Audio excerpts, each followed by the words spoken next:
With the unemployment rate dropping last month, thousands of Americans reported going back to work for themselves. This year, 250,000 people say they have created their jobs by becoming self-employed. Just over 10% of the work that people say they found year to date is thanks to creating their own opportunities.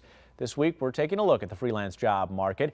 Gary Swart is along with us, CEO of Odesk. That's an online marketplace for freelance work. Gary joins us from San Francisco. Gary, are these kind of self-employment gains sustainable, do you think? We do, Tom. We're seeing pretty significant growth. Since 2009, we've seen 8x the hours worked on our platform alone, about 26.5 million hours worked via the internet. So these are jobs that are just like offline work, but they're being done online. So we do think they're sustainable. From an employee's perspective, or I guess I should say a freelancer's perspective, not an employee, what's the benefit of this kind of work? Well, you know, our contractors, independent professionals on Odesk, are telling us that they're getting access to jobs that they can't find in their local geography. So first and foremost, it's finding the work.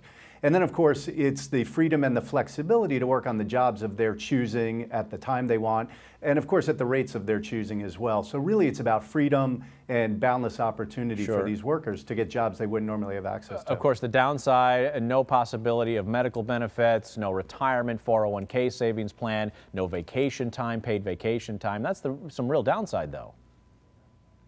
Well, you know, we've surveyed these workers and they came back and told us 87% of them said that they prefer working this way. So in spite of the fact that they may have to forego some of the benefits you've mentioned, they prefer the freedom and the flexibility over the benefits. I want to follow up on what you have found in terms of folks looking for work outside of where they live. That's one of the big benefits that you're finding with your folks.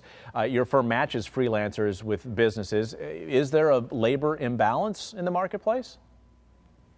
Well, yes, there is. We have about 500,000 businesses on Odesk. So these are companies that are trying to get work done. We have about 2.5 million contractors. And, you know, the businesses are turning to remote talent or online talent because they can't find it locally. Now, even with that said, there are shortages with some skills. What kind of work, Gary? We've got about 20 seconds left. What kind of work? So it's technical work, it's web development, it's design, it's multimedia, iOS, so iPhone and apps are very, very important, but also any job that can be done in front of the internet. All right, well, interesting stuff there. Look at freelancers here tonight and all this week. It's Gary Swart. He's the CEO of Odesk.